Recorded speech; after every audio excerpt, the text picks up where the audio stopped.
to tell you a little bit about my guest tonight. Michael Horn. By the way, I had a listener who had wrote into me and asked me to look into having Michael on, and so I took her advice and I started looking into some things, and well, it happened fast. So see, we get your emails and we listen, and I'm glad that we do sometimes, because I think this is going to be a really fun show tonight. Michael Horn is the authorized American media representative for the Billy Meier contacts, which he has researched since 1979. Michael is the writer, producer, director of the award-winning new film, And Did They Listen?, as well as the co-producer of the new documentary, As the Time Fulfills, which presents an abundance of prophetic, accurate, scientific type evidence that irrefutably authenticates the Billy Meier case. He is the writer and co-producer of the award-winning feature-length documentary, The Silent Revolution of Truth, and well as the writer-producer and narrator of the DVD, The Meier Contacts, The Key to Our Future Survival, and we have them linked up on the homepage of LateNightInTheMidlands.com. Right there on the picture slider, that's where you'll find it. Click the links. Also, if you are on our other site, Late Night in the Midlands, the LNMRadioNetwork.com, if you're over there, if you go over to the picture tab, it drops down, you'll see tonight's show pictures. Go ahead and click on that. And when you do so, there'll be a couple links in there for you to check out. One is pictures, and the other is a page with these prophecies, which I have been reading like crazy. And I'll tell you what, it's so damn interesting. Oh, by the way, a shout out to our radio affiliates. Hello to everybody at the Dark Matter Radio Network. And, of course, K98 Talk and High Points Radio, the top of New Jersey. They cover New York, New Jersey, Pennsylvania on 100.5 FM, 1700 AM. And a big hello to every single one of you listening at Late Night in the Midlands or one of our affiliate sites. So hello to you all, and let's get Michael on the line here with us. And by the way, his website again is linked up on the homepage of LateNightInTheMidlands.com. It is thefly.com or theflyblog.com. You can go check out the books that are available there and videos as well. And we're going to get Michael on with us here in just a second, like right now.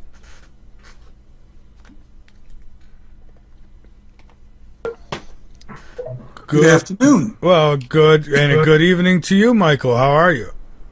Oh, boy. Just zooming around. Well, listen, it is great to have you on the show tonight. I'm looking so forward to talking to you. I have been digging deep into these the Billy Meier information, these prophecies, and I find it fascinating, absolutely fascinating. So and a shout out to the listener who recommended that I have you on the show. Yeah, go ahead.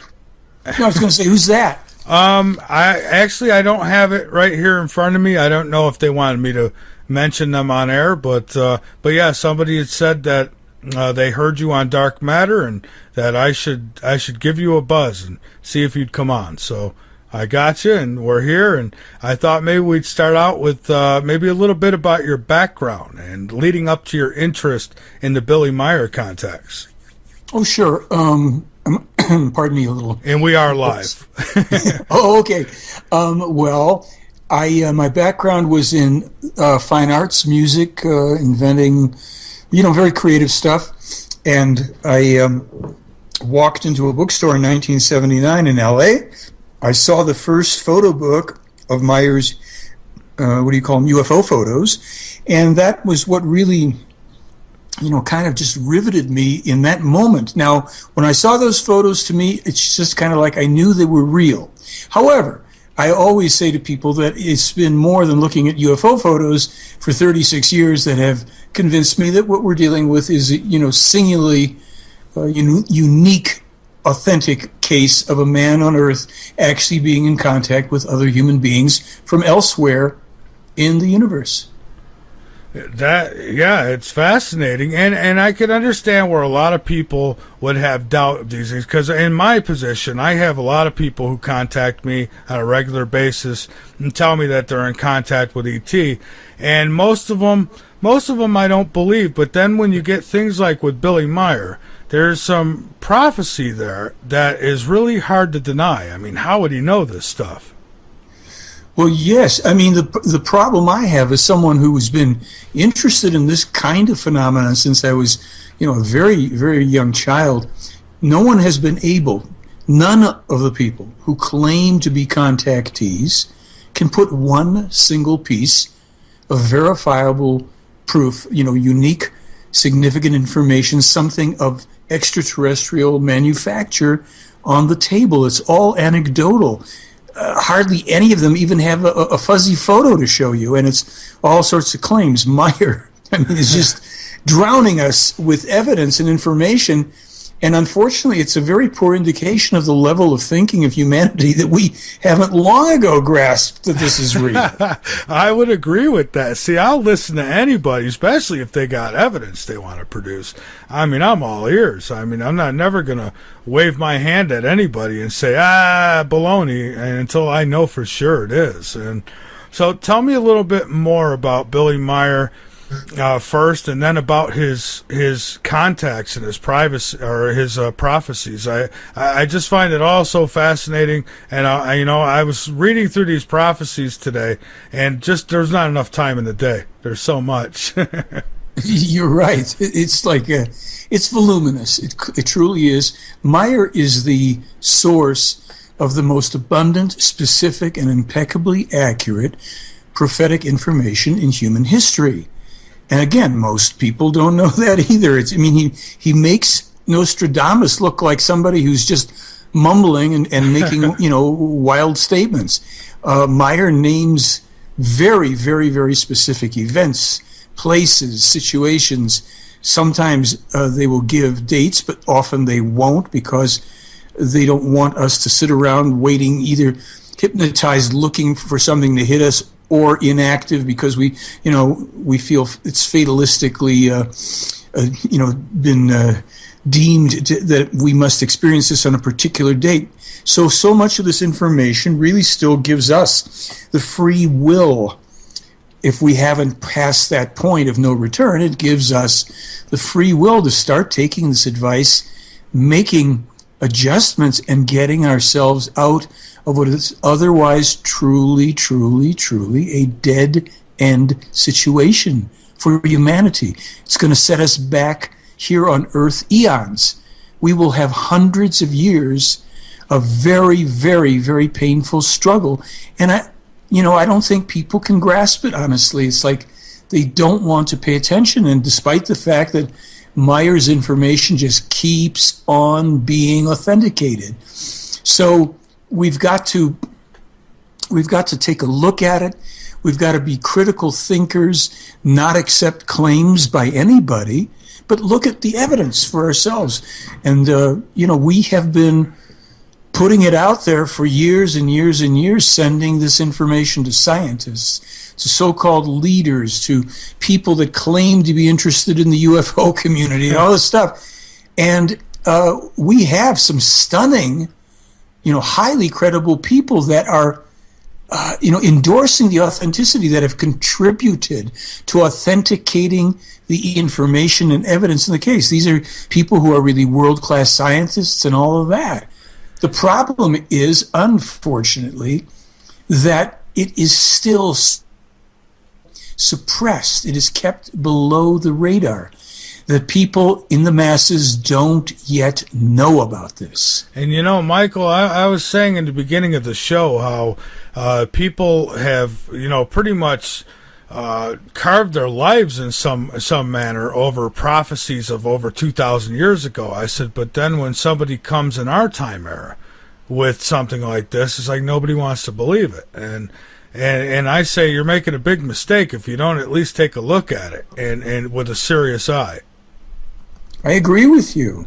I mean, it's like, oh gosh, how can I put this? The Meier case is the reason for the UFO cover-up. It is the reason for the UFO cover-up. Now, it wasn't always true. That's, the UFO cover-up actually started way back around World War One, and then it really got in full swing shortly after Roswell and all that, and around the time of the Roosevelt administration. But since that time, since there's nothing left of Roswell, since there's no evidence that can be forced to be presented or revealed by the government, every single one of these stupid petition Washington disclosure things are a farce. They're a circus. We chase our tails, and each and every one of them absolutely, deliberately prevents the Meier case from ever being prevented, because it would shut that farce down that is called disclosure. The Meier case is what the UFO cover-up really is about. Right, and I've talked to some people who've been on the show, and they wanted to put those petitions forth, and been doing it for years. And I always say the same thing each time: I don't think you're going to get anywhere with it, but good luck, because they're not going to come out and admit that they've been lying all this time. And if they did come out and admit to it, then they would have to tell us a lot more things that they don't want us to know. And so I don't see it happening, but I want to get into some of these prophecies in a moment, and one that just fascinates me. But I thought maybe a little bit about Billy Meier and how these contacts came about, a little bit more about him and how he got in contact like that. Yes, well, actually, everything started when he was extremely young. He was a 5-year-old boy in Switzerland, and his father and he saw a silver disc fly overhead. They didn't know what it was. His father thought maybe it's some kind of a secret weapon of Hitler's towards the end of the Second World War, but they didn't know. And it was a short time later that young Edward, he hadn't yet gotten the nickname of Billy, but young Edward kind of heard a man's voice speaking to him in his head. It was quite a surprise for this young guy who was speaking to him in his native tongue, German, and perhaps at that point in the Swiss-German dialect. And he had subsequently gone out again, as he often did, to play in the fields and in the woods, and he went deeper into the woods on this occasion. And there, standing in a clearing next to a pear-shaped craft on 3 strut-like legs, is an elderly man, elderly-looking, standing in what looks to young Meier very similar to a deep-sea diver outfit without the helmet. And he said, this man was very kindly. I had no fear of him. He just had a very safe and good feeling about him. I came closer. We spoke to each other. He invited me on board his craft, and that began for Meier 11 years of teaching, tutoring, working with him, taking him places on and off this world, introducing to him the people on Earth who would either at that point already were or would become players on the world stage. He would learn many, many things about the distant past. He would be shown things about future events. He would have his own thinking abilities enhanced with technology to bring forward into his conscious awareness and control abilities that were latent in him because of his own spirit's, very ancient origins. And so this would be the beginning. It would span, as I said, 11 years before he would have his teaching and mentoring taken over by a woman named Asket from an adjoining universe, not just the solar system or galaxy, but literally from an adjoining universe. Her people, the Timar people in the Dal universe, are said to be kind of close working associates, if you will, of the Plejaren extraterrestrials that Billy's been meeting with now for more than 73 years.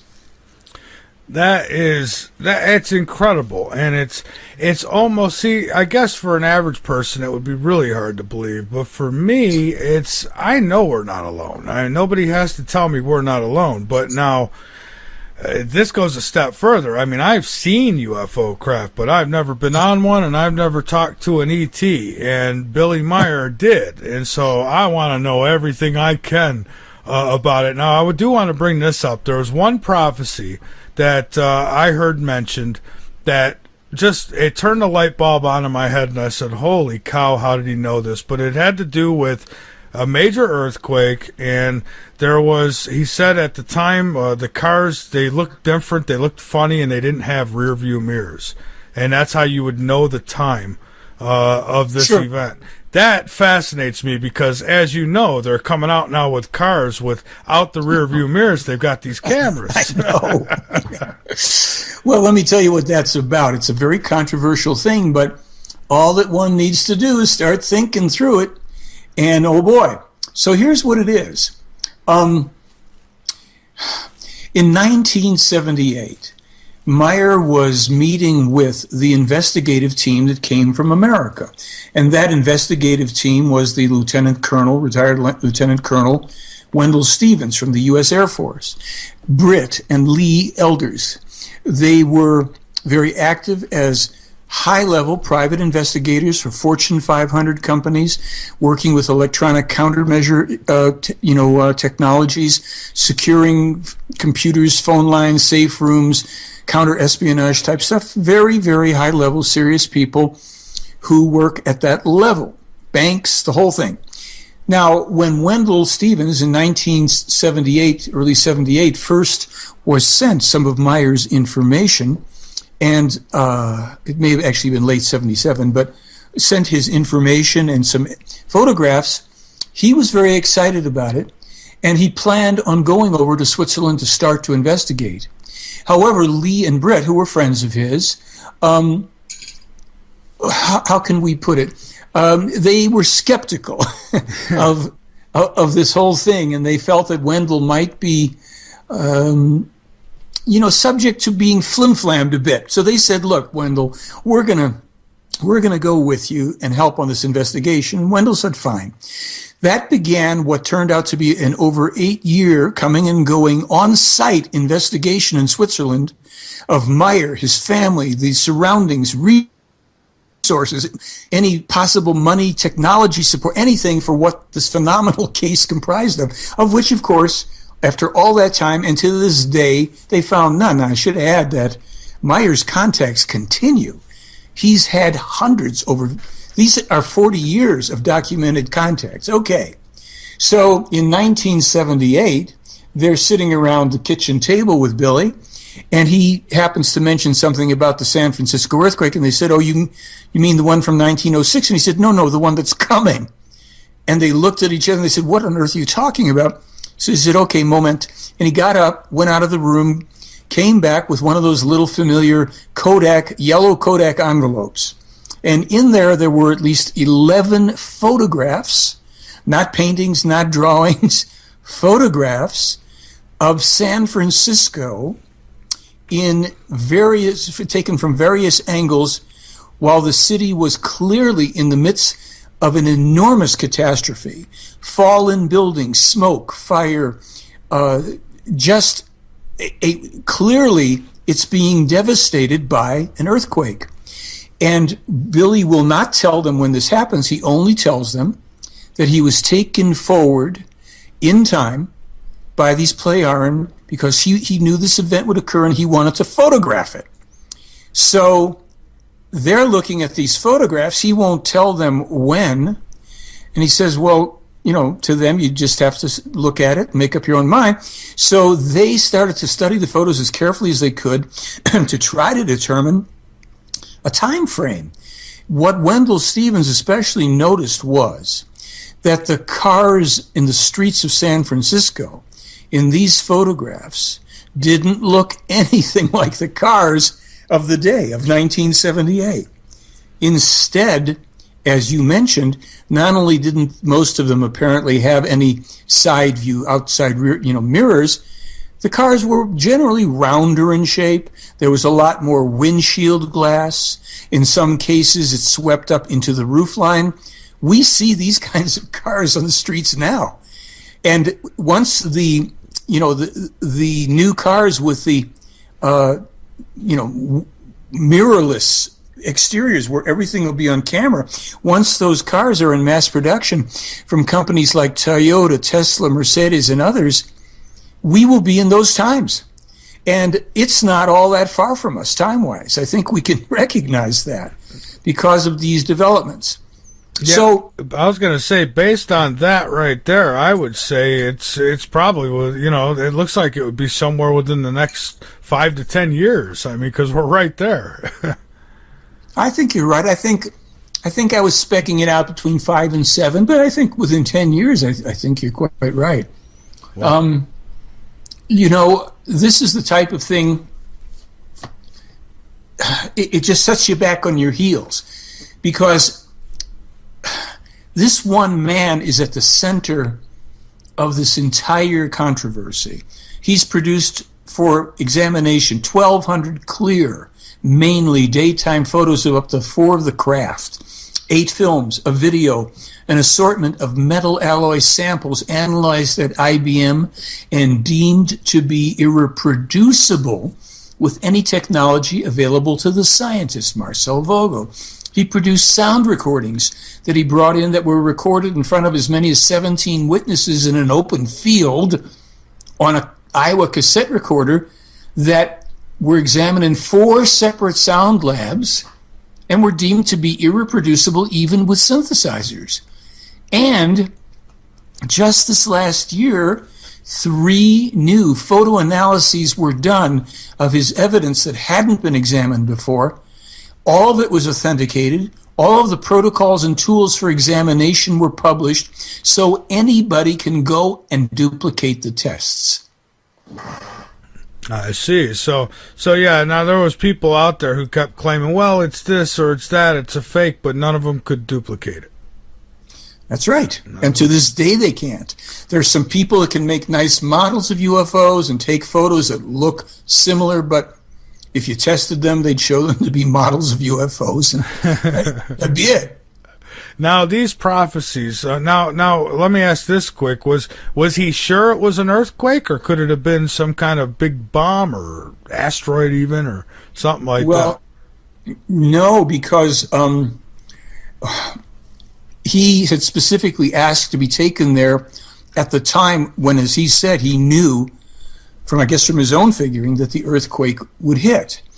And he, in his conversation with the extraterrestrial, I think it was Quetzal, who took him there, they confirmed that that's what they were looking at. I see. So now these prophecies that he was given, they will happen, or they could happen, or they could be changed? How does that work? Well, prophecies are warnings of things that will happen if we don't make course corrections. They are not predictions. Predictions are things that will happen with certainty, and they usually, but not always, pertain to cosmic events, something coming, an asteroid from space or this or that. But they are not, the predictions are not alterable. But since we say that the prophecies can still be changed in time, if we don't change them, then they turn into predictions. So these are distinctions that are very important. There's some things that will happen. For instance, there's a prediction that there will be a 9.0 earthquake, followed by a tsunami, followed by another earthquake and tsunami in the northwest, in the area of the Cascadian subduction zone. Meier published this 3 years before the scientists from ASU came up with the same exact prediction. There's another prediction. There's a prediction that there will be a an explosion of a volcano, a volcanic eruption in the Canary Islands. In terms of pinpointing it, I think it's called Cumbre Vieja volcano in Las Palmas or La Palma area, or something like that. And it will erupt. If it is not graded down on the western-facing side, the Atlantic-facing side, if it isn't graded down in time, when that eruption takes place, it will send a mammoth tidal wave, tsunami, not only north and slightly northeast up the coasts, hitting parts of Europe, but clear across the Atlantic to the Atlantic seaboard of the U.S. If it is not graded down in time, that means that about 1 trillion tons of mass are dumped into the ocean, and then up to 20 million people could lose their lives because that tsunami would penetrate up to 12 miles inland, coming in at enormous speed with extremely, extremely high waves. Well, I'm a little safe because I'm 2 hours away from the coast right now, but I still don't feel good about that.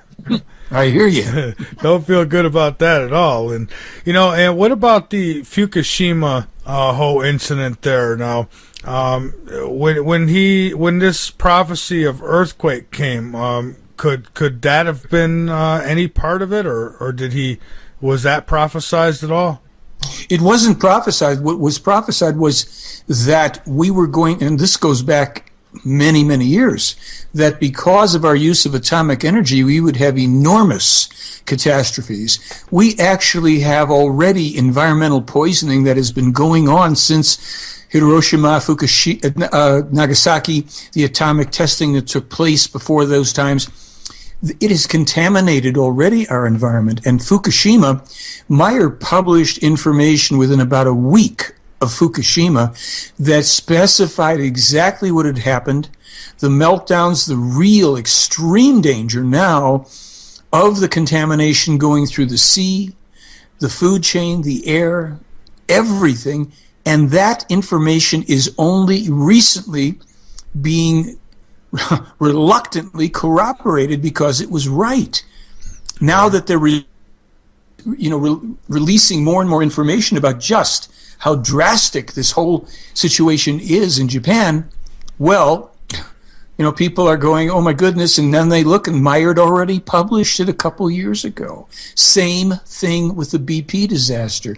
Scientists are now coming out with the same findings we've had online for a couple years. We even illustrated that BP disaster along with other things in an online comic book so people could read it and see it. This is the real deal. And I'm being asked, how big will the tidal wave be from this earthquake?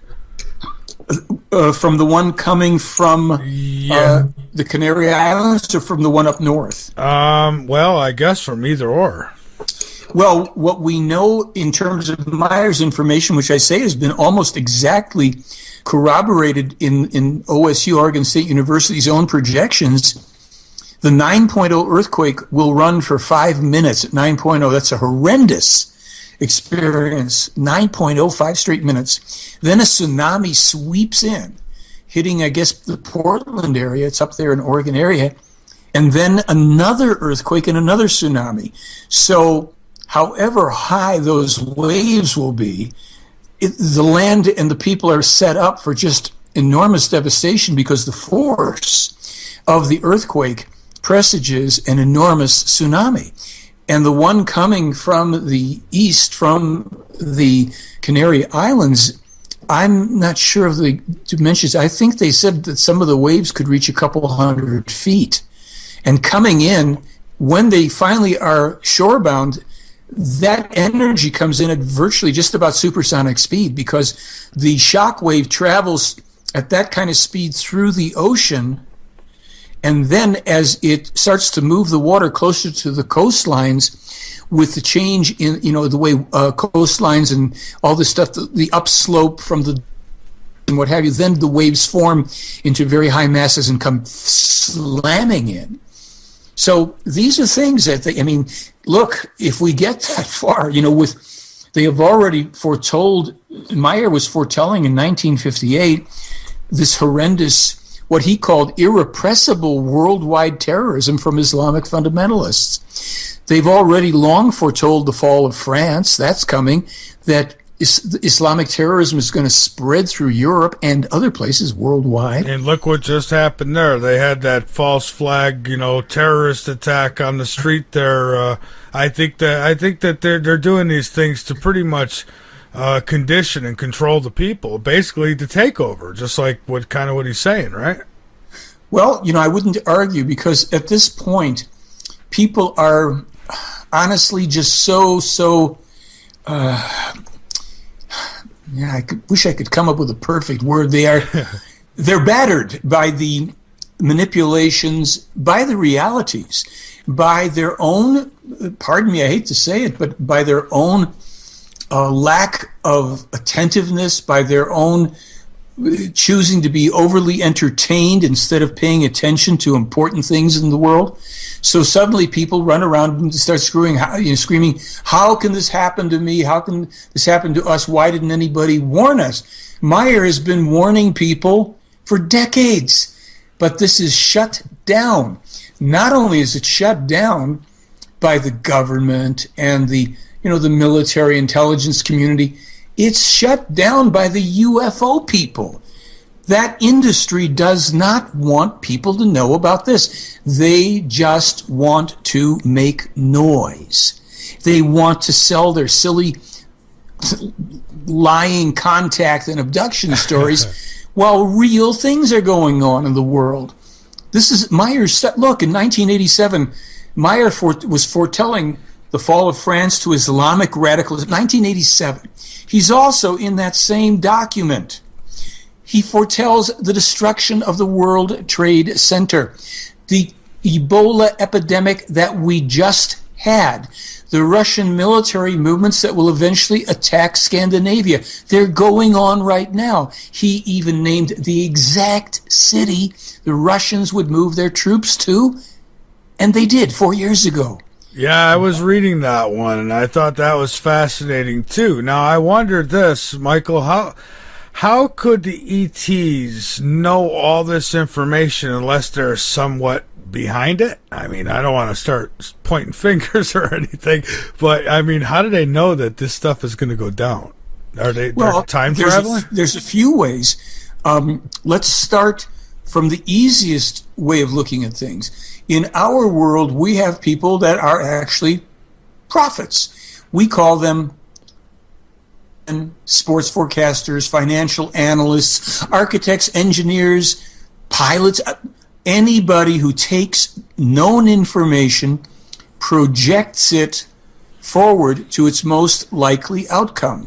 The difference is here that these people have 8,000 years on us technologically. And that's not linear, that's a spiral, Technology, 8,000 years, good gosh. That's a lot. They also have time travel capability, and they have people in their world, too, who are truly highly, clairvoyant, so they can pool their resources and find out these things. And this is what, we still haven't grasped, but there are people out there, and they are way ahead of us. And they're trying to help without interfering. And that's something that, again, people also don't understand. Well, that's kind of like when you see something going on maybe in your neighborhood and it's bad, like you see a couple guys breaking in a basement window. You usually don't run over there and try to stop them. You help by calling the police and letting somebody know that it's happening. Now it's up to them to use that information and change what's happening, right? That's exactly right. It's perfect analogy. I often say to people, if I'm walking through the neighborhood at night and everybody's asleep and I see a fire starting in someone's basement, I'm going to go and pound on the door. They're going to be up to them, or maybe I'll call the fire department, but I want them to get out of the house if possible. So this is what we're dealing with here. We're dealing with people who have the means to assess future events with a very, very high level of accuracy, It may not be perfect, but so far, unfortunately, they haven't been wrong. Unfortunately, So it's up to us now if we are going to or not wake up, stop entertaining ourselves, stop running around with imaginary everything, playing video games and online identities that aren't real and blah, blah, blah. If we're going to really and truly take responsibility for our own lives, we are going to have to start right away. If we don't, we're caught, bang, flat-footed. And this is the year, I've been saying this to people since the beginning of the year, this is the year we're going to see the beginning of colossal changes in events and upheavals. And look at these, there was just another big earthquake in Nepal, I think a 7.3 or something. I mean, this stuff is going on, the volcanoes are erupting, but this is suppressed in the news so that we'll keep buying, useless stuff. We'll buy medications where they tell you that the thing will probably kill you if you take it, and people are stupid enough to go to their doctor and ask for it.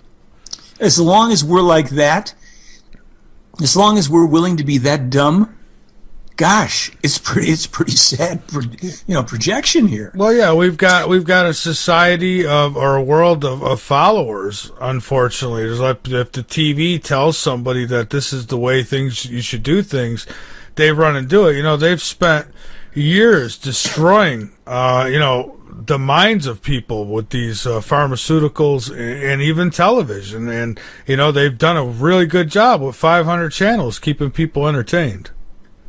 That's right, but the thing is that it's the people who partake of that who are really responsible. We have got to take responsibility for what we do with our time. There's nothing wrong with some entertainment, but gosh, I think we really better start paying attention to, what's important, our work, our study, our thinking. And we're just, unfortunately, just way, fallen behind. And we've literally fallen behind other people in other countries as well. The Russians and the Chinese have apparently taken Billy Meier's warnings about the Apophis asteroid quite seriously, and they've come together to create a project to deflect it, because otherwise it will slam into the Earth probably in 2036. And tell us a little bit about that one. Now, I understand there's an asteroid that's supposed to come close in the next 48 hours. So we shouldn't worry about that one, but there's another one? There is something that in 1981, it was published, and we have this illustrated online too, as a comic book, so people can take a look and see what it's like, when an asteroid hits the Earth. Meier was told about something that the Plejaren people called the red meteor. And he was told that this thing is coming our way. There's going to be 2 passes. This result in it slamming into the Earth unless our scientists will deflect it. In 2004, 13 years later, NASA, quote-unquote, discovers this particular thing, which they call asteroid Apophis. But of course, NASA says, hey, don't worry, no problem, no threat, nothing. We keep on pushing Meier's information out there about it. Just a couple years ago, NASA, funny thing, they changed their estimate of the size of the object to within 25 meters of what Meier had already published. Now, we send information out. We put press releases out, and then just a couple years ago, the Russians and Chinese said, hey, we need to put a joint project together to deflect the asteroid, which is exactly what the Plejaren told needs to be done. Don't blow it up, because it's going to be raining down all over you if you do. Deflect it. A good way to do it is an atomic explosion. Just knock it off course. So I have in the past couple days put out 2 new blogs about the Apophis asteroid, because there are people who are contributing in my blog with ideas about why it was called the red meteor by the Pleiaren, why it seems almost ironclad that Meier's information absolutely referred to it and is absolutely correct. I have sent press releases out. I've sent all of this stuff to people at SETI, to the NASA NEXSS Nexus Initiative. Of course, they don't write back because they know it all, right? They're smarter than we are. They're smarter than some guy in Switzerland who's actually been to the depths of the universe and seen these planets and has this information. No, they're smarter. So they're not going to lower themselves to a, but maybe they will when the obviousness of this is being discussed by people all around them, and then they're the last ones to participate. So this is the red meteor, also known as Apophis, the warnings from Meier and the Pleiaren. And when can we look forward to this red meteor? The first pass is going to be in 2029, and then the second flyby, or we should say the second approach, that either is deflected by scientists on Earth or slams into the area in Eastern Europe between the North Sea and the Black Sea. That's in 2036. Okay. And but I'd be surprised if we last that long with the way things are going. It isn't looking promising. Yeah, I wonder if we'll be able to utilize the technology to deflect something like that by that time. If we won't be in a planet of ruins by then. Well, it's not looking good.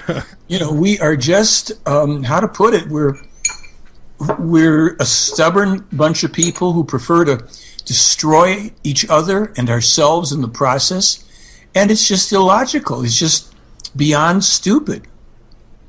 Yeah, it really is. It is. If we put all our resources, and I say this, I'm a broken record, but if we put all our resources into bettering mankind rather than destroying it, imagine where we'd be today. I mean, we would be so far advanced.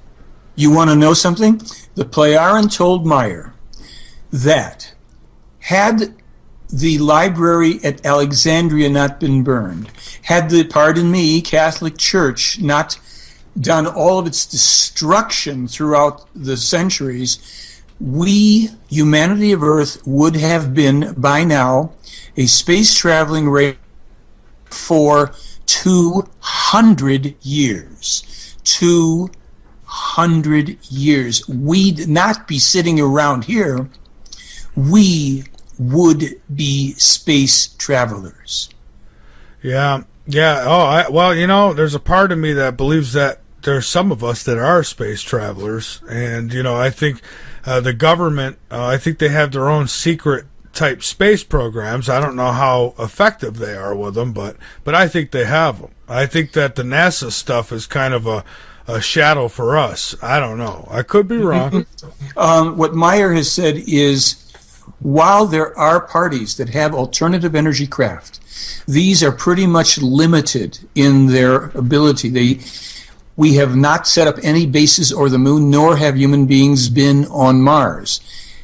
Meier has been on Mars with the Pleiaren, but we haven't had anybody else. So most of the stuff that we hear, of course, which has zero evidence ever to substantiate it, is part of the disinformation mill.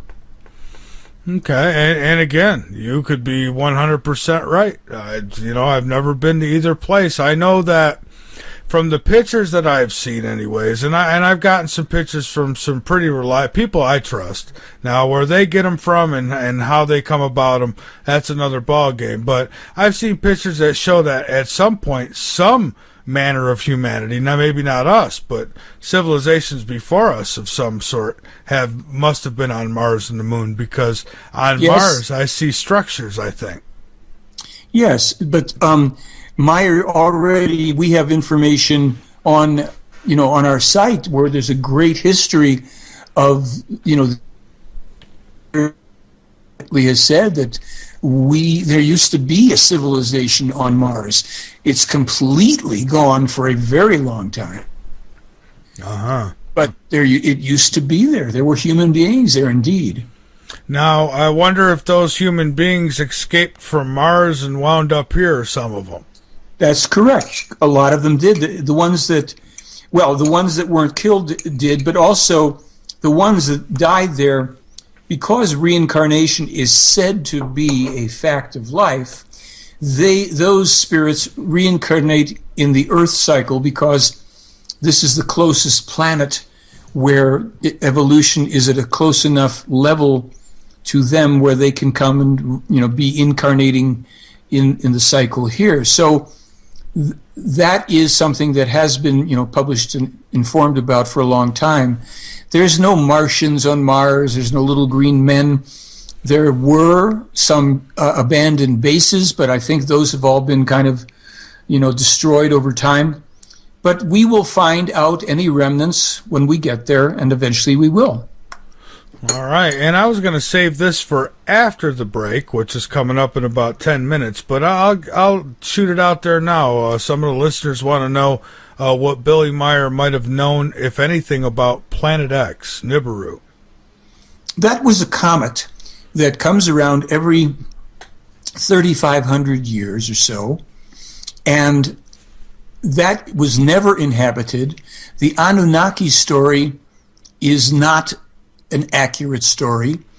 It's a kind of mishmash of things that pertain to the Sumerians, who were a highly advanced race that were helped by extraterrestrials. But all of this stuff, what to say, it's just a mishmash of... It's been blown out of proportion through the years. Oh, goodness. Yeah.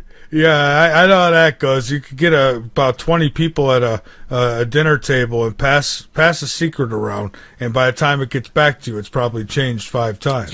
Exactly. So we have to realize that there aren't too many people that know anything at all significant about much of anything, and certainly not when it's connected to the, when it's compared to Meier's information. I think it's just kind of like, we've got to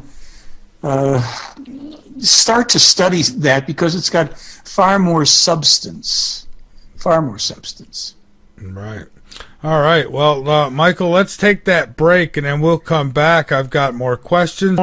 Our call-in number is 803-317-2264, and we're going to get back to it. And if you have a question you'd like to present to me in the chat room, you could PM those questions to me, and I'll be glad to pass them along. You got a private message, though, because I'm not chasing them around in the chat room. All right, Michael, we're back, and so Billy Meier is still in contact with the ETs today. Now, anything of significance that they have fed him for us? Well, I mean, I think it's just we've been given so much information and so many warnings that, in terms of that type of thing, we've gotten all that and more, than we can use. But we've been given something else, and that is we've been given what they call the spiritual teaching. Now, this is a non-religious, no belief system teaching, just as if we were to study any other subject. But this subject, the spiritual teaching, actually teaches us how to think, how to take control back in our individual lives so that we know, how to reverse those things that can be still reversed, how to fix the mess and the messes that we've made and brought down upon ourselves, that which we still can, and then how in the future to, kind of pick up the pieces and to rebuild a world in the right way.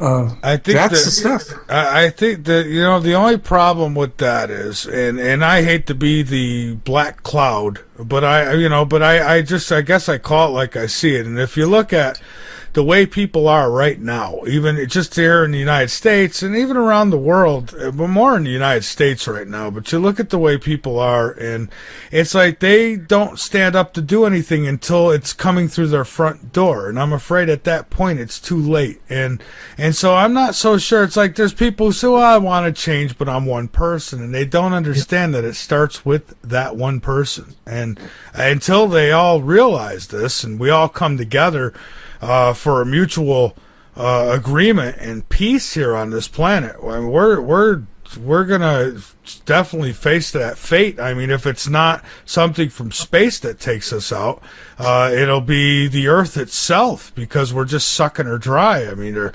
taking every resource out of it and just bombing it. And I mean, how much can one planet take? Well, this is, very much what Meier started to warn about as far back as 1948, when he was like, 11 years old, and then again in 51 and in 58. This is it. I'm, not disputing with you that we are going to have, an awful lot of stuff coming down, largely because people have given up self-responsibility. That's the core of what they're trying to teach us here. They're saying everything is 100% the responsibility of a person in their own life and in our collective lives. There's no gods or saints, saviors, angels, ETs, aliens, whatever, coming to save us from ourselves. That's something else. I've said this before. People are so apt to sit back and they're waiting for Jesus to come save them, or they're waiting for ET to come save them. And I'm thinking, put yourself in Jesus' sandals or E.T. shoes, okay, and sit back and look at this planet as a whole, and ask yourself, I mean, if you're on the street and there's a guy who's, shooting up heroin, and that's all he's doing with his money, that's all he wants to do, and he's, never, why would you give him $10? He's not going to buy food with it. But if there's a guy who really just had some hard luck, you're more apt to help that person. And I think until we start helping ourselves, how can we expect anybody else to care if we don't care ourselves? Well, that's perfectly said. I'm laughing because it's the plain truth. It's exactly the plain truth. And that's why, unfortunately, so much of this UFO world stuff has done an enormous disservice. It has perpetuated and perpetuated and perpetuated utter nonsense. Utter nonsense. Things that don't mean anything. Things that are just leading us astray in our thinking. And we've just got to wake up and take back our lives and our power. Yeah, we do, but will we? That's, for me, I guess I'm trying to enjoy life right now. I'm doing my part. I do these shows, and I know there's a group of people out there who will think, well, it's just entertainment, and it's not. What we do here, we do because we care. The same reason you do what you do, because you care. You want to get the word out, and we want to get the word out to those who will listen. And for, Billy Meier could be, why wouldn't you look into this and take it somewhat serious, at least? I mean, I have, and I'll tell you what, after reading some of these prophecies tonight, or today, it got me thinking. I mean, I had some thinking time today, and it's, and I've thought about it, and I said, you know what? I mean, how could you dispute it? We are headed that way. I mean, these natural catastrophes are unnatural, however you want to, whatever ballpark you're in, they're coming. It's happening, and it's here now. It's people always say, "Oh, it's coming, it's coming." No, it's here. It's here. It's happening. The changes are here. We could see it in our weather. We could see it in the reaction of the planet, and who knows what else is coming down the pike. But well, maybe Billy does. So we could talk a little more about that. I mean, what else did Billy Meier? Well, before we even get into any other type of prophecy stuff, how about attempts on his life? I mean, they obviously, this being true, the government would not like it, not one bit, or at least alphabet agencies within the government. So how many attempts might they have taken, if any? Now, I understand there were some, right? 22. Wow. 22. That's more than Dr. Coldwell. Yeah. Listen, it's more than anybody, really. I mean, people think I must be kidding. No, I've spoken to witnesses to 14 of them. I've seen one of the bullet holes through a window myself. I mean, it's like this guy, he's not popular with a lot of people, like people in religions and people in the intelligence services. He tells the truth. He risks his life to do it. He puts out the information. And then, of course, as is typical of humanity, people try to kill him. Wow. And now, what have they done? Like cutting brakes, taking bullet shots at him, obviously. So those types of attempts, right? Yeah, it's been, as you said, messing with the car, but lots of handgun, rifle, knife, hatchet, you name it. I mean, is he protected by is ET keeping him around? I mean, the Playaran protected him for a while during the early years, and then they told him he'd have to just kind of work it out to protect himself and be very attentive. He has this kind of a safe area, relatively speaking, that he can go around in, but he has to be responsible basically for his own safety, and with his friends, the people there. And indeed, it's a pretty rough gig. And I take it law enforcement is absolutely no help in all this. I suppose they say, oh yeah, well, and now they just snap. Don't worry about it. Well, it's not even that. It's just that because he lives in a remote, rugged area, if somebody takes a shot at him, let's just say, and they report it, it's still going to be time before police can come from the closest place. It's not like they have a police station down the block. They really do live in a remote area.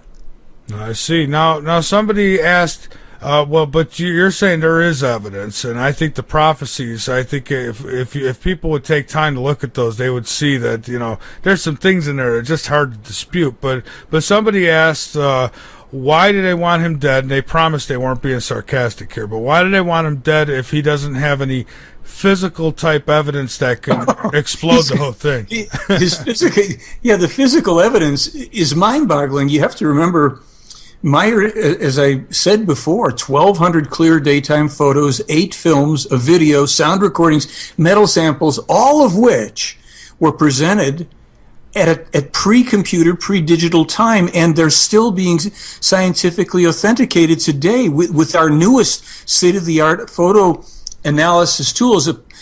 Two top-level photographic experts last year did analyses on 3 categories of Meier's evidence, and they authenticated it. And they, you don't have to take their word for it. One of the things, it's brilliant, they actually, one of the experts took one of the photos that everybody said was a hoax for 30 years. He dropped it into Photoshop and just adjusted the brightness and the contrast. Now, this is a film photograph, not a digital. And suddenly what people were saying was just the model against the black curtain. It shows that it's a craft hovering over a gravel road with grassy hillside and a fence post, and you can do it yourself on your computer if you've got Photoshop. I'm lousy with that stuff. I was able to do it. And they did, 3 other analyses, very lengthy, one of them 74 pages. They used Google Earth. They used all this imaging stuff, 3D, blah, blah. And they were able to show that these are large objects, clear as day. Meier was 15 feet away from some of these craft when he took the photos. And when you look at this, you go, wait a minute, why didn't I really ever know about this? I've been, hearing all about imaginary alien abductions, but here's a man meeting with people voluntarily, photographing their craft within 15 feet, and I didn't even know about it. So my website, theyfly.com is my website. I have a blog link to it where people are discussing this stuff, but if you go to my website, you can just be searching that website and reading stuff and looking at photos and at reports, forever. And if you don't find what you're looking for, you send me an email, and then I send you, links and information. Sometimes it takes me a few days, but I answer everybody. And on top of that, I have a new award-winning film out called And Did They Listen? And if any of your listeners want to buy that DVD, and by the way, they can get it even cheaper just downloading it. It's through my site. But if they go to my site and they want to buy that DVD and they just mention your name, I'll give them another free film, another full-length film for free at the same order. So that's my little special thing, and that's about as promotional as I get. Oh, awesome. But thank you. Well, sure. But realize everything on my site and blog, otherwise the information's all free. And yeah, if you want to film, if you want to really, get this whole story, great. But you can read for weeks and months just what's online. And people are, we're going after SETI, we're going after NASA. I have a NASA aerospace engineer who came forward last year and he said, hey, I'll join you on stage. The Meier case is real. Then a guy from Orbital Launch Systems down there in Tucson area, the people that send rockets up into space, he said, I will too. Of course it's real. A few years ago, a world-class astrophysicist, David Froning, he joined me on my stage at a presentation in L.A. He supported the case. People don't know about this. They're hung up with this utterly garbage-filled imaginary UFO nonsense. Aliens, none of which has got any substance. Nobody proves it. And here we are. We're just loaded for bear all the time. Yeah, that's true. The people that have no kind of proof, they do seem to go higher on the totem pole, and I think it's planned that way, to be honest with you. I think that those who are telling the truth obviously get shoved to the bottom of the barrel if they could do it to them. And let me ask you this. A good question comes from our chat room. Is the CIA, do they still have a house nearby? And I would say they would want to be close, at least in that timer, or they'd want to be close so they could try to capture this stuff themselves, right? Well, your friend is pretty knowledgeable there. There's an abandoned, although it might have been just retaken over by the Swiss, there was an abandoned Swiss military base. I think it was a rocket base too. It's up the hill from where Billy lives. It has an angle that it kind of overlooks his property. In the 70s and through the 80s or so, the CIA had taken it over to observe.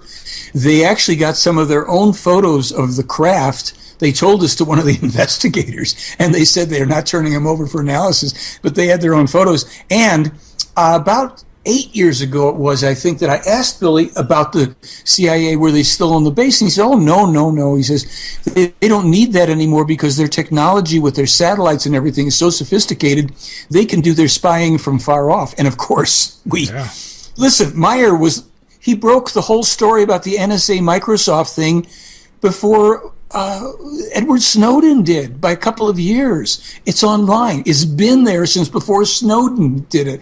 If people ever get an idea of what's going on with this, they're going to be so mad. They're going to be not only mad at the government and all these powers that be that suppress everything, they're going to get mad that they've been played for suckers by this UFO BS world and run around in circles about nothing. Absolutely nothing. Has any of it ever panned out and given us one significant anything? So here you are, the Meier case. Over 26,000 pages of information. About 5,000 are in English. And still, with what we've got in English, it's massive. How much information? I looked at pictures today, and I was watching videos on your website, and I was checking out the prophecies on another page, and I'll tell you what, it kind of sucked that it was getting close to showtime, and I had to stop. I mean, I wanted to keep going. Well, you can continue to your heart's content. I mean, we have more stuff that'll be coming out. Honestly, it's just that there's so much going on. I have footage about, some interviews I've done, presentations, other things that I haven't even had time to edit. I'm putting out 2 to 4 blogs a week. I do my interviews. I go and I do live presentations. I'm going to be up in Canada at the end of June and probably doing something again in San Francisco maybe earlier in June, and then there's Kansas City. I mean, there's a lot of stuff, and I love doing this because it's so important that people get this information. All of this, look, the Hanok prophecies, where they warn about all the stuff of the Russian, the attacks and all. Meier was saying as far back as 81, the United States of America will have 2 coming civil wars, one following upon the other, and it can't be helped but that the country is going to break up. into 5 territories under various kinds of dictatorial rule. You're going to have some right-wing fanatical religious people trying to run territories in this country. This is coming. This is not a joke.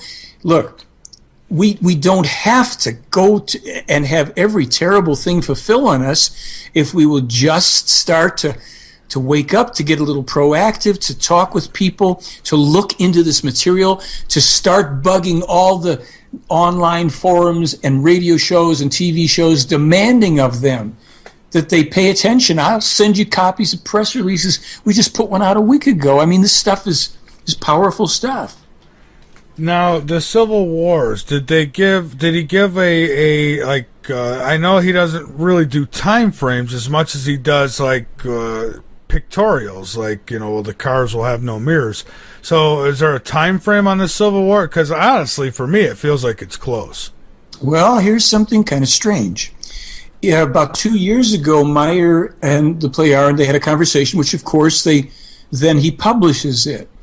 And he talks about, listen to this, the way they said it to him. I'm not reading it, but I remember basically what it said. They said, as we told you in 1975. Imagine that. As we told you in 1975, unless the people of America change their course of their country, by 2020, the U.S. will probably no longer be a superpower. And we're talking the potential time for anarchy and civil war. That's 4.5 years from now.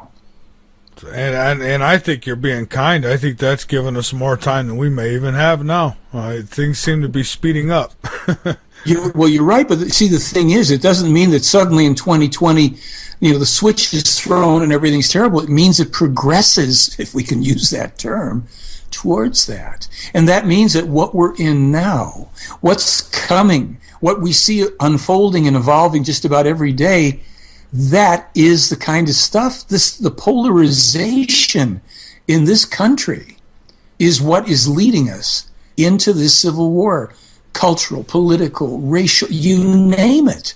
We're just at each other's throats like idiots and manipulated. People talk about, the elite, blah, blah.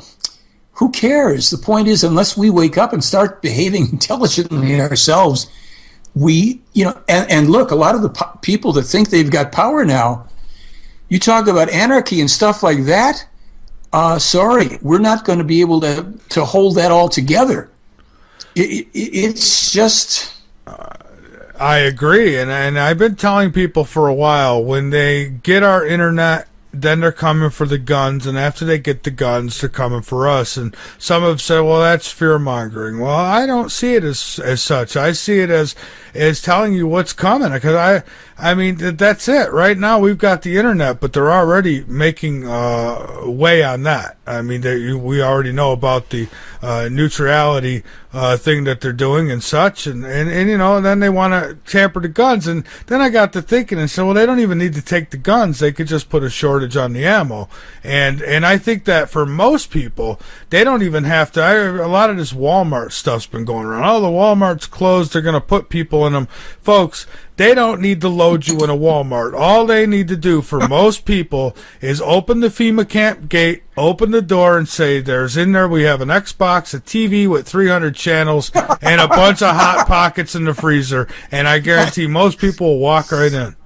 I'm sorry to be laughing, but unfortunately your cynicism is well-founded. Because you see, the thing is this, with all this stuff about FEMA camps and all the rest of it, this is a country of over 310 million people. Where are you going to start moving 310 million people around? Sure, there can be various types of things, and I'm not telling you that I know, and I'm not telling you that nothing like that will happen, but civil war, that's a far more likely outcome, because when you look, even think about it this way. Let's say the federal government starts to try to actually pull off some of that stuff that people are, all worried about conspiratorially, and then you've got people who are in militias. You've got all sorts of wild cards of people armed to the teeth. There's gangs. There's all sorts. They're not going. There are people, sure, who are going to be sheep-like and give in.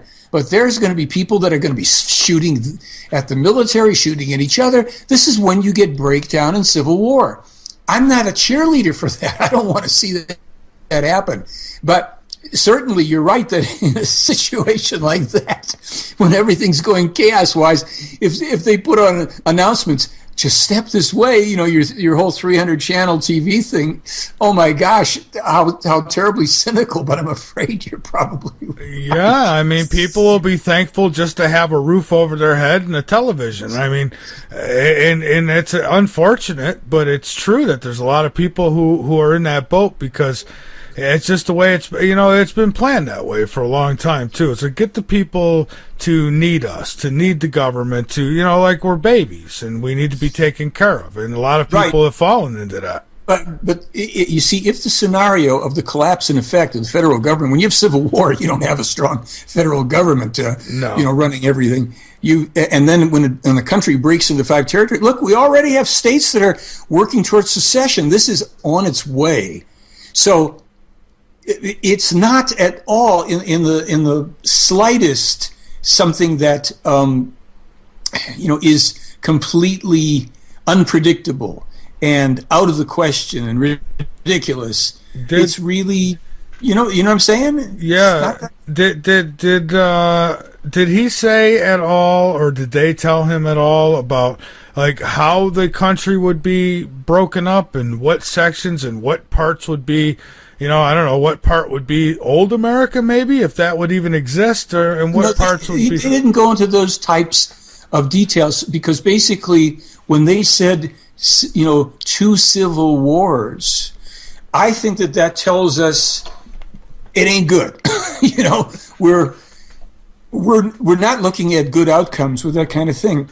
And the major cities in that same prediction, it gets worse in those predictions because they basically say America's greatest cities will be destroyed. America will be a country of complete destruction. Well, now that's not happy talk. Well, yeah, look at Detroit already. I mean, that city's falling apart, and I think that it's actually part of the plan. It's going to be a domino effect, and you look in California with the drought and things that are going on, so you're already seeing cities falling. This is true. So what we see here is that, we want to back off of just wanting to, talk about how all these terrible prophecies and predictions and blah, blah. Let's just say this stuff is coming unless human beings, that's us, do something to improve our thinking, our behavior. And you're right as well that there isn't the hugest indication that people are, leaning in that direction. So we simply have to turn to what the essence of this case is, and it's called the spiritual teaching. And it means, okay, calm down. Here's how you, human being of Earth, you yourself can take control of your life, learn to think, learn to access your true capability to create your destiny far, far, far beyond any of this New Age hyper-happy talk. Real stuff based on reality. And it's an ancient teaching. And Meier is the, it's said in this, he's the final prophet in this series of 7 to bring this same teaching to earth, but this time it won't be screwed up. It won't be corrupted. It won't be turned into a religion that doesn't have any resemblance to the true teaching. This is a very vast, long, historical, far-reaching situation, and it's for us on earth. Did these extraterrestrials, did they talk to Billy Meier about ET involvement, say, a couple thousand years ago? Oh, yeah, well, of course, sure. I thought and so. Beyond that, far beyond that, yeah. Well, look, the history, and we have this in a free document online too, we can read about the true history of humanity on Earth, its origins going back 22 million years to the Sirian star system, and all of the various comings and goings of human beings from other worlds that have come here, that have left. Some got stranded, some died out, some kind of regressed evolutionarily into primitive tribes and then started to go back into positive evolution.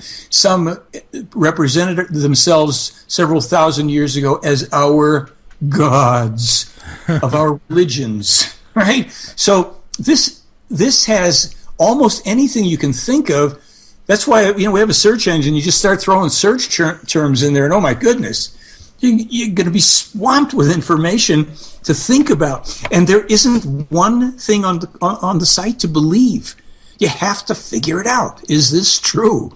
How will I know? Okay, what's the research? Where's the documentation? Where's the analysis? Where's the scientific corroboration? And it's all there. Well, I still say the cars with no mirrors, that got me. Yeah, that's part of it. Oh my gosh! I mean, we have over 200 specific corroborations already. Really, in 1988, Meier's on board a craft with one of the ETs to look at a planetary alignment. They're talking about stuff, and the guy says to him, if you come over here and you look at this, you can touch the screen. And you can also kind of make things move around and change. He's describing all this. And then so Meier goes over and he takes his, he takes the guy's hint and he starts to talk about, oh my goodness, this is really amazing. And well, basically what he's doing back then, I think it's 1988, he's describing 3D holographic touchscreen technology. As a matter of fact, wait a minute, I think it's here.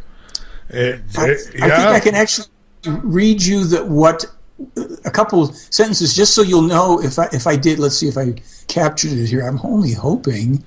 Let's see. Maybe I have it here. Bear with me.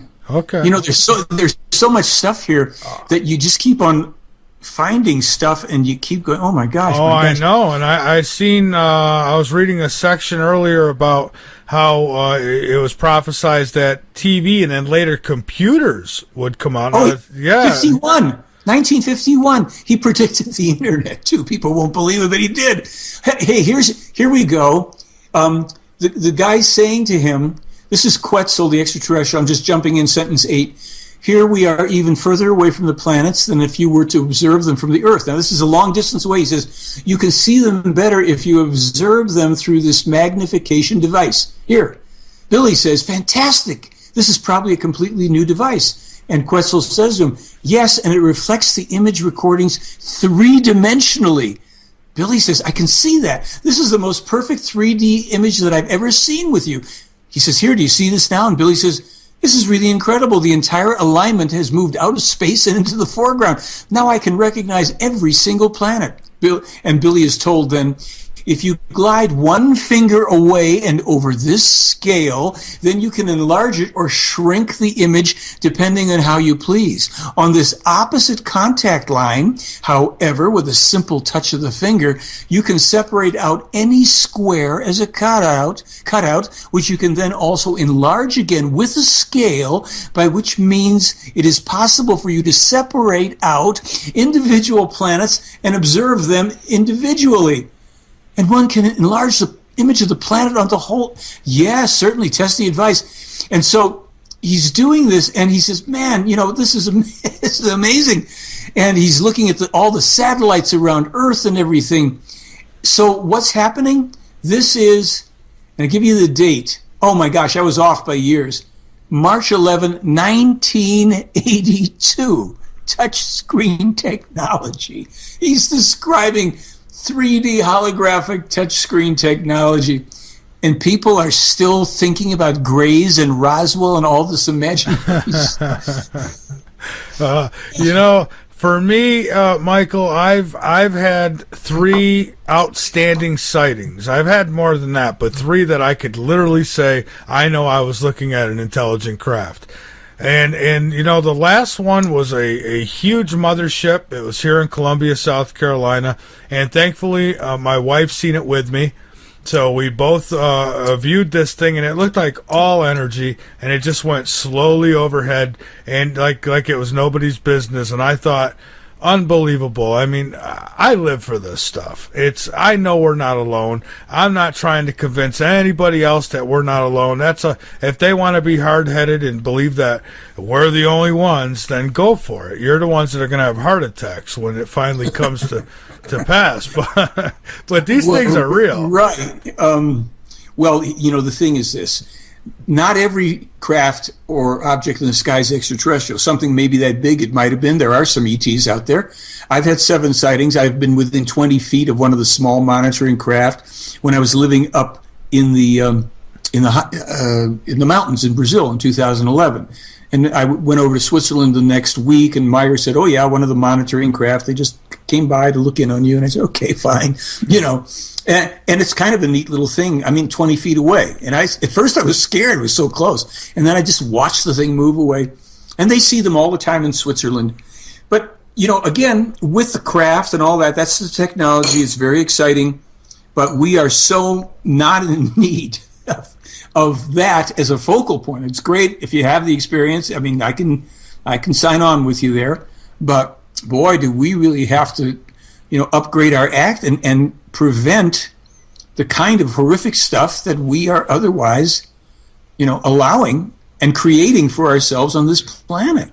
That's absolutely right. And, for me, I'm trying to do the best I can, and I guess I don't have as much faith in humanity as some other people do. I try to, and there's, when I do this show, and I look in our chat room and people call in, I get hope, because sometimes we'll hear from 17, 18-year-olds who are talking about changing things for the better, and it really makes me feel good that, okay, maybe I was wrong.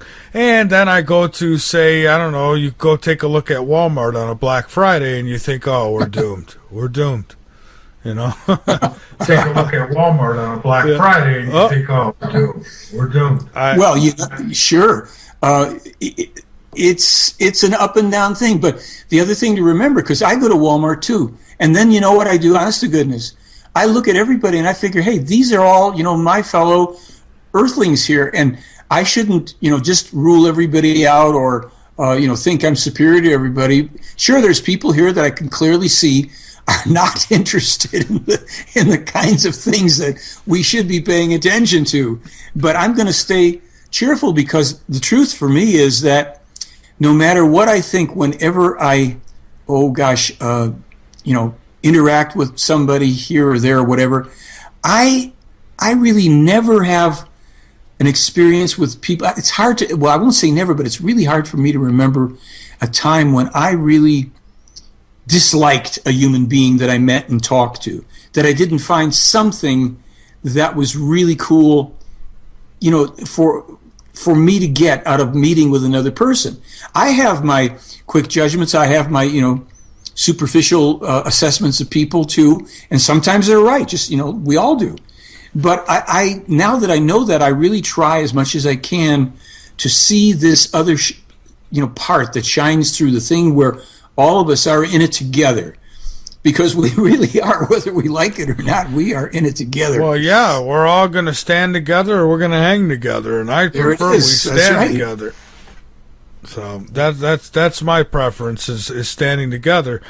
We need to take one last break here, and then you and I will come back and talk some more. We'll finish up. We've got about another half hour or more to go here, folks. If you want to call in, 803-317-2264. You can also call in using Skype. Our Skype ID is Late Night in the Midlands, and we'll take questions in the chat.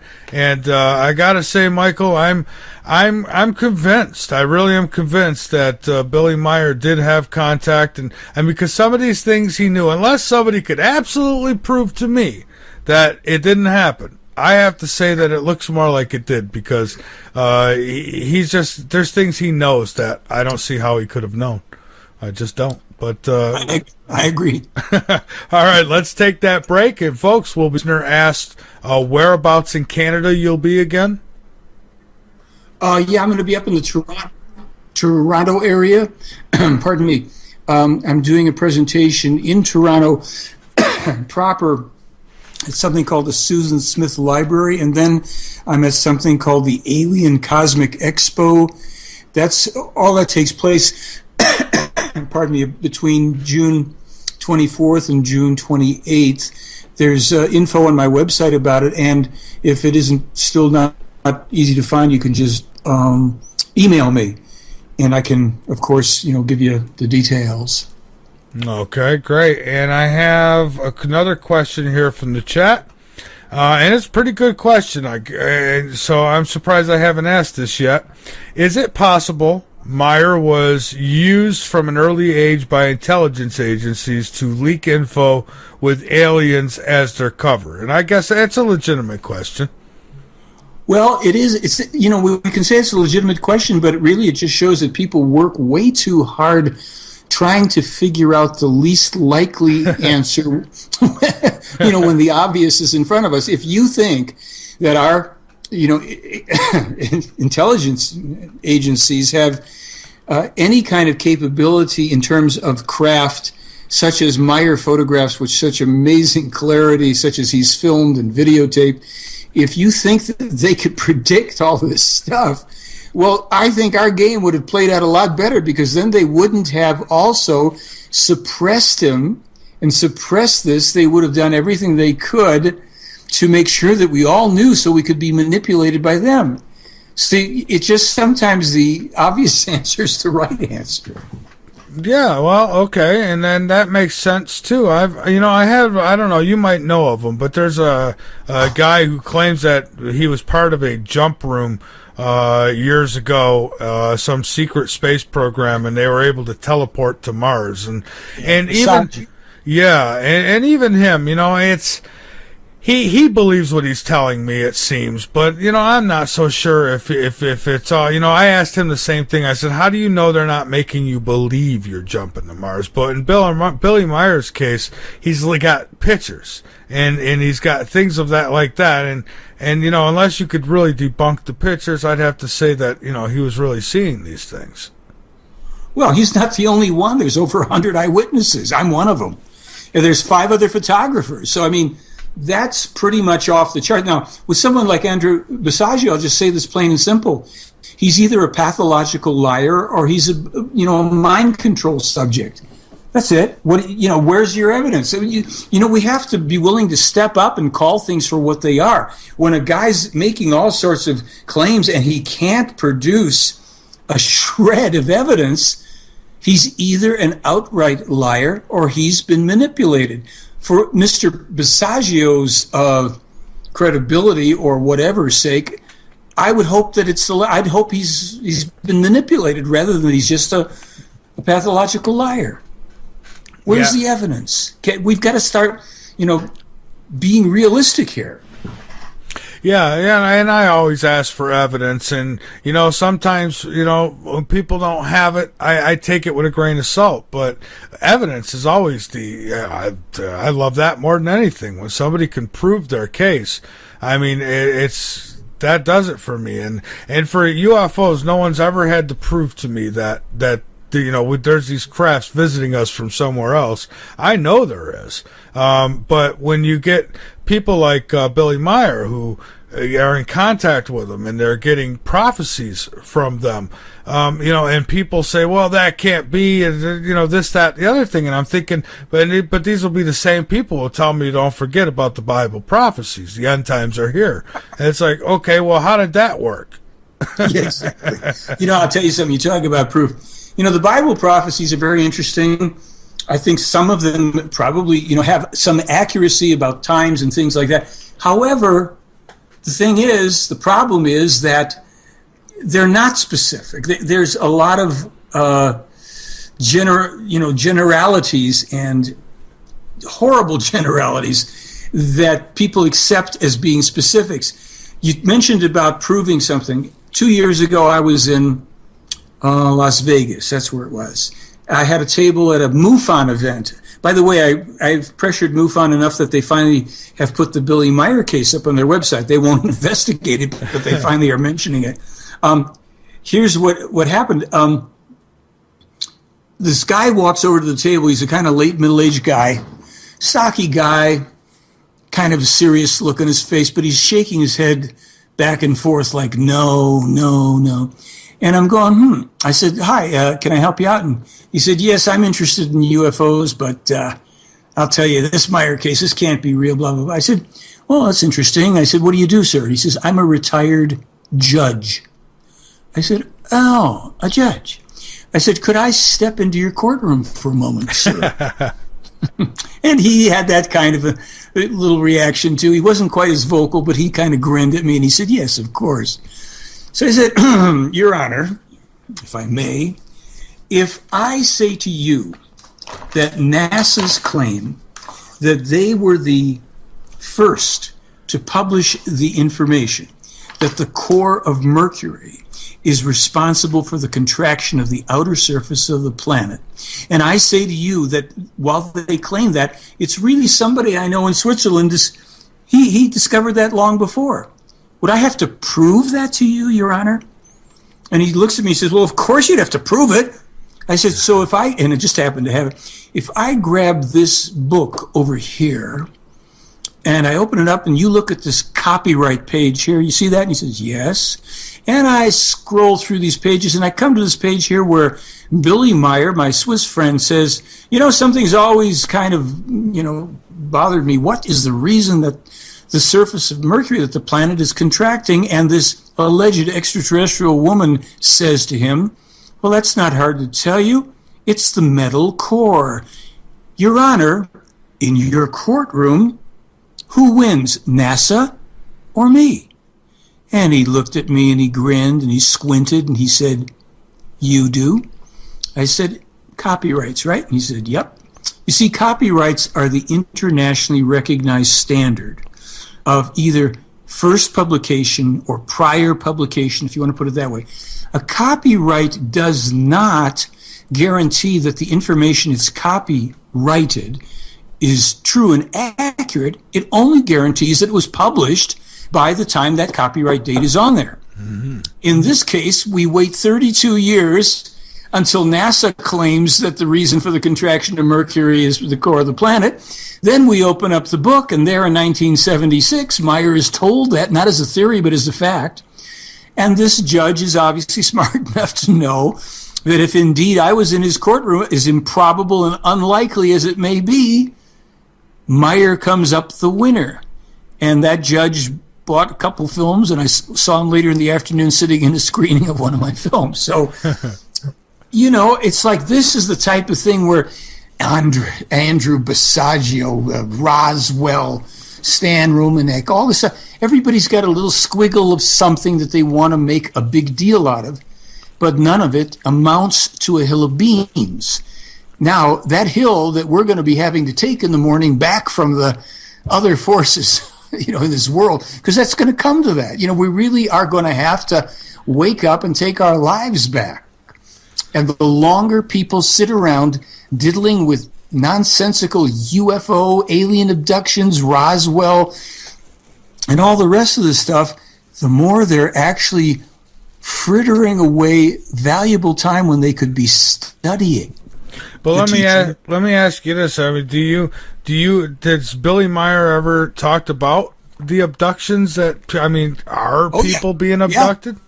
Sure. The play Aaron and Meier, I've got that on my site too, in their own words. They've said, in our past, there were, maybe within the past 200 years, 4 or 5 actual times that extraterrestrials picked up people and examined them, basically then returned them. Yeah, they tried to block their memories. There was one hostile event with somebody, one. But all the rest of this stuff, when there's an actual abduction, it's a secret military operation to get people afraid, to prepare them for a false ET attack, all the stuff. But most of it is people's imagination, sleep paralysis, mass hysteria, people hearing stories, not picking it up, then they're playing it out in their dreams. But when it's real, it's secret military. I see. Now, Travis Walton, he him and his crew, they passed several lie detector tests. Now that's the kind of thing that interests me when I see stuff, because I can see one guy being a good liar, but 4 or 5 of them passing these tests is. You're right. Yeah, you're right. I sat with Travis Walton probably 4 or 5 years ago in New Mexico when I was doing a presentation. We were at the same expo, and I listened to him talk, and I sat and talked to him. I liked him. I thought he was a sincere guy. I thought he was genuine, and I thought he really believes his story. Now, I'm not telling you his story isn't true. I don't know that it was extraterrestrial. He doesn't either. I know that something happened to him based on, let's put it this way, I know that he and his friends say that something happened, and I would say the likelihood that something happened to them is extremely high. That it was from outer space is not so extremely high.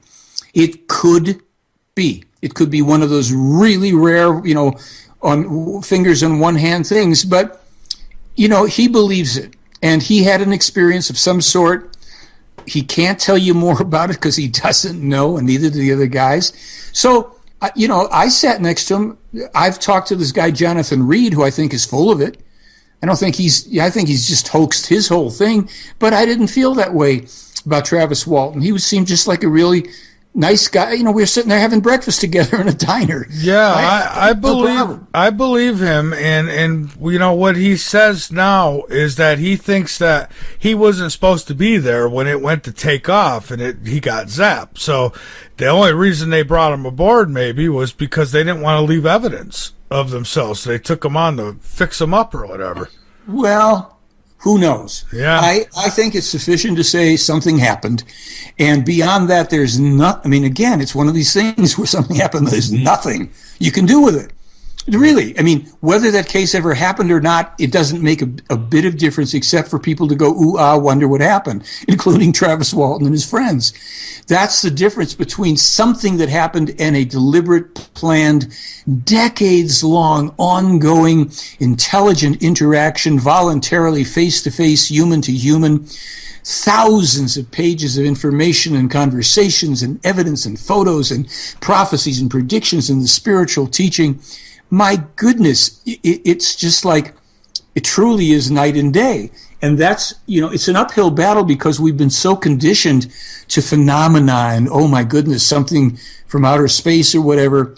It's just not getting us anywhere. It's not getting us home, so to speak. It's not giving us the reason for anything. So we've got to really, kind of wake up. Those of us, people that listen to your show, people that'll come to my site or watch a film or whatever, and that is that 2-for-1 invitation stands for. They're not going to just settle for being titillated. Hopefully not. They want to know more. But where are you going to go to know more?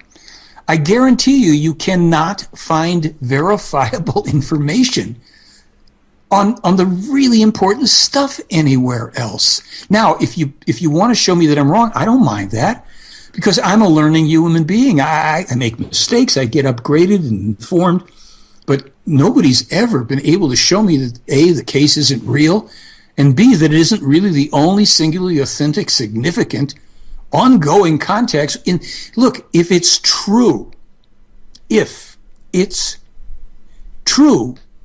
that there really are extraterrestrials and they're in contact with somebody on Earth, that's the single most important story in all of science and human history.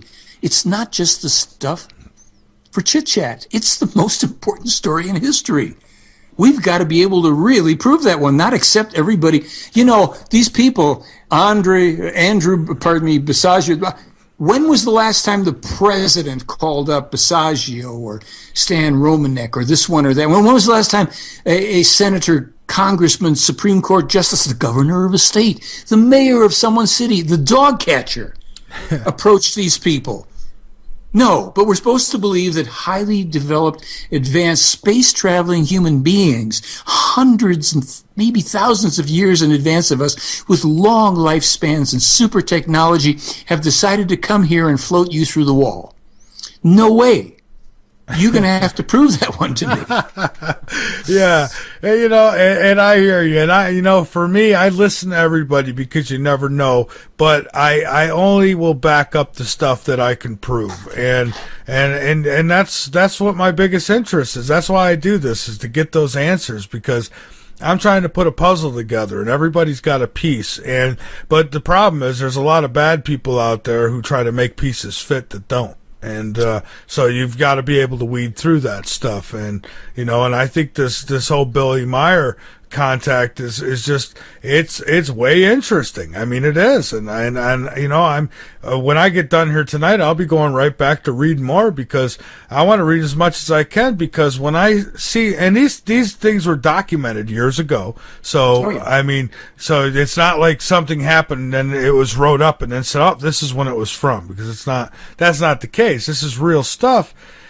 He was pretty accurate on a lot of things. Now, there's a couple things I guess people will debate about, like, I think, was there something in the 80s that France or something was supposed to be taken over, or Italy was going to be taken over? And Yeah. As I've said, the 58 was the first time that Meier predicted the worldwide irrepressible Islamic terrorism. In 81 and 87, he also specifies that France will fall first to Islam, then probably to Russia or China. I wasn't sure which one he meant.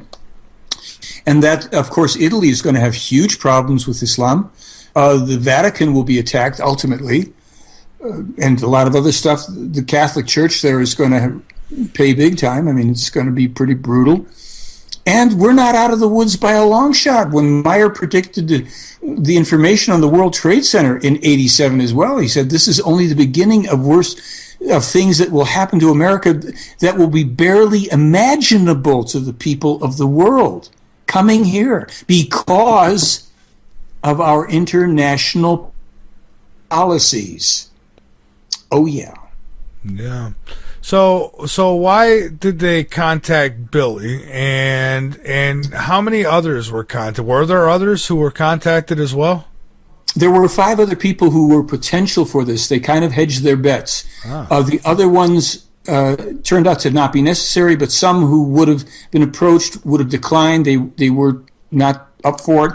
A couple died before that happened. But here's the information according to the information in the case. I cannot prove what I'm about to tell you. I can only tell you that this is what they state very matter-of-factly. Okay. Meier's spirit is an extremely ancient spirit. I mean, far more ancient than we can imagine.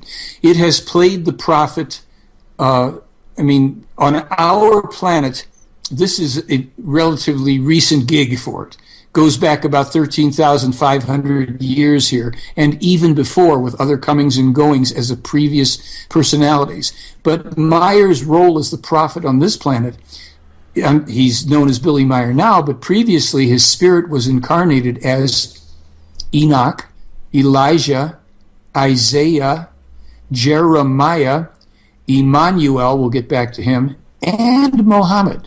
Emmanuel was the real name of the man whose name was changed falsely to Jesus Christ, a man who never existed at all. There is not one verifiable historical document from that time that ever mentions a man named Jesus Christ. It didn't happen, he didn't live, but a man named Emmanuel did. He was foretold in Isaiah 7:14. He was mentioned again in Matthew 1:23 in the New Testament, and his name shall be called Emmanuel. Emmanuel was crucified. He survived the crucifixion. He, members of his family, and some of the disciples. By the way, there were 17 female disciples. You'll never hear about otherwise. But these people with Emmanuel went ultimately into India, where he died at 110 years of age. There's a tomb there for him. There's a tomb for his mother, Mary. And Meier's, one of his children, Meier, married an Indian woman when he was about 45 or 48. Emmanuel, pardon me. And had numerous children. One was named Joseph. 70 years after the crucifixion, brought the true teaching of Emmanuel and hid it in the very tomb of the crucifixion, which was, of course, all empty and abandoned. And Meier and a Greek Orthodox priest were led there by the Pleiaren in 1964. They dug their way in, they took up the stones from the floor, they found the scrolls that were wrapped in resin-encrusted animal skins that were the original writings of Emmanuel. They have, part of them were translated some years ago, called the Talmud Emmanuel. But this is just to give you a little bit of a history and genealogy. Muhammad, all of these prophets brought the same teaching, but it was always screwed up and changed by their quote-unquote disciples and the churches and cults and religions that started because they want to control people. Muhammad was not a child abuser or a woman abuser. He was a champion of women. He never married a child. These things were all corrupted as well. But Emmanuel, 500 years before Muhammad, said to the scribes and the Pharisees, because you have persecuted the true prophets of the past, as you persecute me, in 500 years there comes another true prophet, and you won't recognize him as one, but he will be a true prophet, and he will teach the teaching of truth as well, which will also be corrupted, and their false and evil cult will be formed around him. But unless your distant descendants, you Pharisees, scribes, Israelites, Hebrews, unless your distant descendants make a true and just peace with the distant descendants of the rightful owners of these lands that you have stolen, you will come to a bitter end, and you will both go down, into death, etc., etc. So Billy Meier, again, according to the information in the case, is the seventh and final prophet whose spirit is the reincarnated spirit of Enoch, Elijah, Isaiah, Jeremiah, Emmanuel, and Muhammad. We can't do too much with that. We needn't believe it, certainly.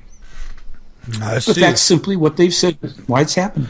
And and I tell people all the time that, when it comes to the whole biblical thing and the religion that's been spun on it, it's, for me, okay, there's probably some truth in there. However, we have to understand, if we can all agree that man is deceiving and that it comes down to control and greed, then we have to look back and we got to say, okay, so man was in charge of putting this thing together. Obviously, they're going to leave out what they don't want us to know, and they're going to put in what they want to control us with.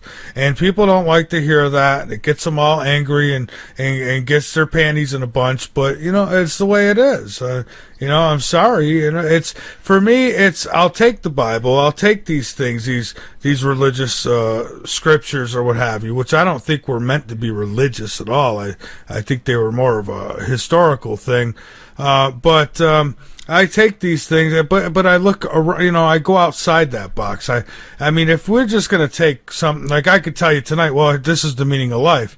And you could say, all right, well, that's all I need, thanks. And go out about playing your video games for the rest of your life, because now you've got all the answers, right?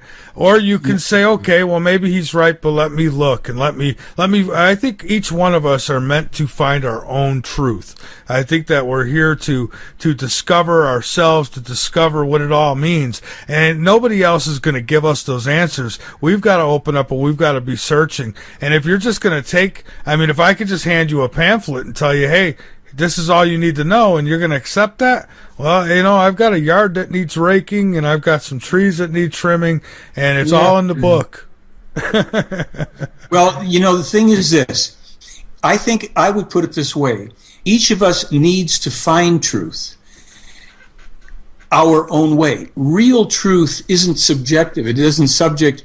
We might say, in my life, what I found out what was true, and we can say, okay, this is true, and that isn't. We can say that's my truth. But the problem is that real about life and all these things, there is a truth. And we all must find out what that truth is. Nobody has an exclusive on it, but if it's true truth, it's the truth. And what's said here in the Meier case is that that's why there's a spiritual teaching, so people can study and try to determine the truth and try to, work their way through this so they can understand and not have to rely on beliefs. We're leaving this age of belief for the age of truth and knowledge. Yeah. It's going to be a rough, road. Yeah, it is. But, yeah, it is. I mean, there's no doubt. But this is why we have got to, we're going to go through a lot of stuff. There's just no two ways about it. And, of course, it always sounds like, well, you're trying to say he's the only. Look, yes, I'm telling you that Billy Meier is the only, true UFO contactee. If you've got somebody else in mind, any of you, go ahead, bring it forward. That would be just dandy. But if you don't, then maybe you want to start studying this and finding out what is true. Then it isn't about what I claim. It isn't about what Billy Meier says. It's really about finding the truth. And once we do that, we are far more empowered as human beings. We're not subject to beliefs, religions, cults, sects, goofy UFO nonsense, and all the rest of it. We are then fully empowered from the inside out, and that's the only way it should be.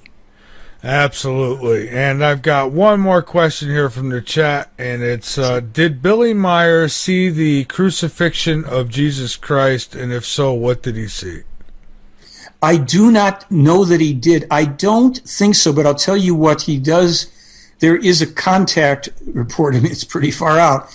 He ostensibly, according to information of the case, he's taken back to Jerusalem in 32 AD, just prior to that crucifixion time, within days or whatever. He gets to meet and speak with Emmanuel. The whole conversation has been transcribed. It's pretty wild. There was a Russian guy, a world traveler, kind of guy that was a real solo kind of a guy who stumbled into the camp where Meier and this woman Asket were before they took this time travel trip. And that man ended up going on 2 time travel trips with Billy and Asket, and they're both transcribed. One is to 14th century France.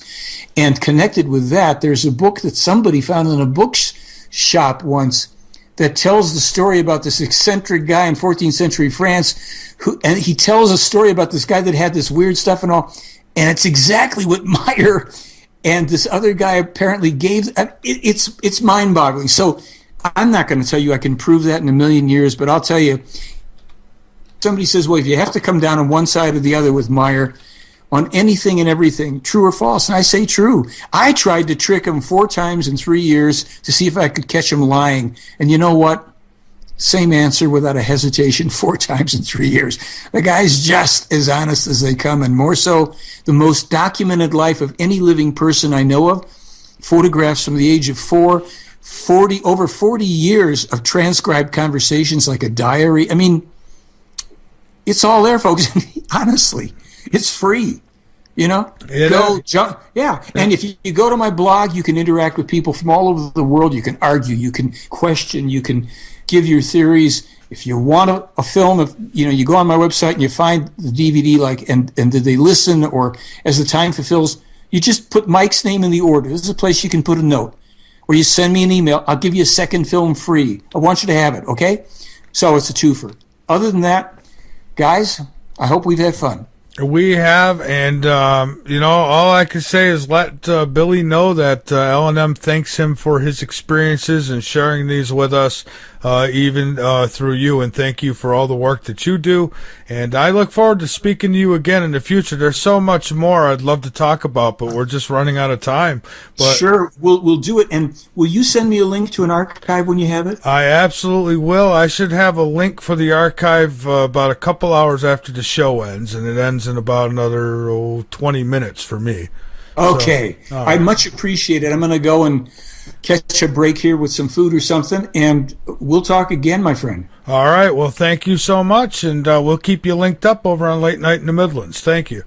Beautiful. All right. Have a great night. Bye-bye. Bye-bye. All right, folks. There he is, Michael Horn.